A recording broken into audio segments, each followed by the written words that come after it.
Greetings, and welcome to my regular listeners and to those joining us for the first time. Thank you for being here.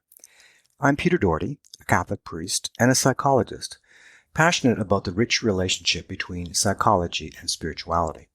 For too long, these two fields have eyed each other with mistrust, which is ironic.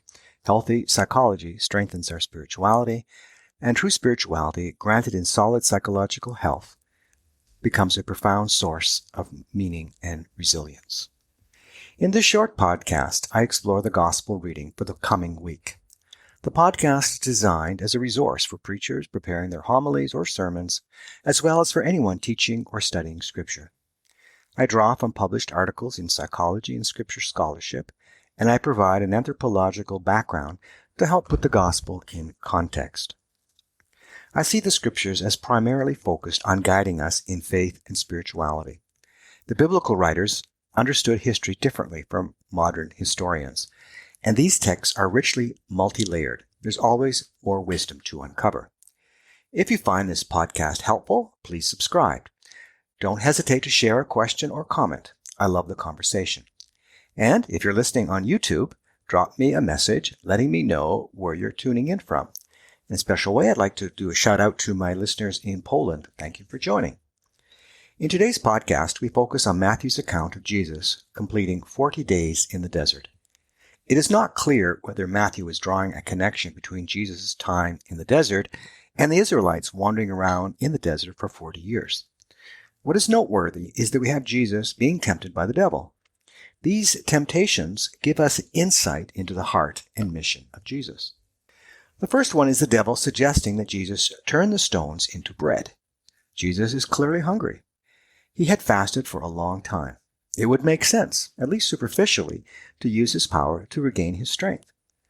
Jesus, however, is not seduced by this reasoning and realized the ends did not justify the means. Jesus would be using his own power for his own personal needs, and that was just not right. This temptation highlights the role of rationalization in our sin life. To reduce anxiety, one can rationalize their actions to justify the choices they made. Research shows rationalization, a classic defense mechanism, can be used to justify behaviors conflicting with moral or religious standards, including sinful actions, by creating logical excuses that reduce the guilt. In moral disengagement theory, developed by the psychologist Albert Bandura, proposes that rationalization overlaps with mechanisms like moral justification, where harmful acts are reframed as serving a higher purpose, enabling sinful or immoral conduct without self-condemnation. The defense mechanism of rationalization is not actually bad, and is actually one of the more mature defenses against anxiety. It's useful when it's temporary, but it becomes a problem when it is used to justify sinful behavior. Jesus is then led to the temple tower, where again the devil encourages Jesus to prove to himself that he is the Son of God. Jesus is again not tricked. Jesus teaches us about faith and challenges us when we want proof of God's existence or direction. It's natural to want some proof, but faith is not about proof. James Fowler's Stages of Faith, and I've mentioned him before, describes the progression from a literal acceptance to an individualized faith, where the individual critically questions traditions and demands personal evidence or insight for truths previously taken on simple authority. Faith involves choice and develops an openness to seeing the world as more than just the physical. Faith requires us to be humble to recognize that reality is on multiple levels. I want to point out that discernment of God's will for our life is not asking for proof. Looking for signs of God's will for us is actually good. The issue is, what type of signs are you looking for? Dramatic signs of God's will are rare. It's more useful to look for the subtle patterns in our life for direction. The third temptation is Jesus being shown all the kingdoms of the earth. And the devil has offered them to Jesus if he would just simply pay homage to the devil. It might have been initially tempting. Jesus would take a shortcut and quickly achieve his goals. What might be missed, however, is the cost of this shortcut. It would result in Jesus surrendering his values and his beliefs.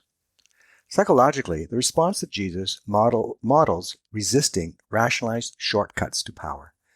avoiding moral disengagement, where evil offers a quick fix to justify a compromise. The lesson here is not just about the goals, but the process. As a psychologist, I've come to believe that it is the process that brings about personal growth and helps in developing our spirituality. Being aware of process and the resulting challenge can help us be more resilient to dangerous justification and be rather led to personal growth. This gospel points out that temptations by themselves are not sin. Temptations may be the first step towards a decision to do evil, but by themselves they are not sinful. Sin is often taking shortcuts to achieve goals and thus depriving us from learning and growing. Sin is also violating our own beliefs and values. We would be wise to focus on how we rationalize our behavior to justify our actions. Thank you for joining me today.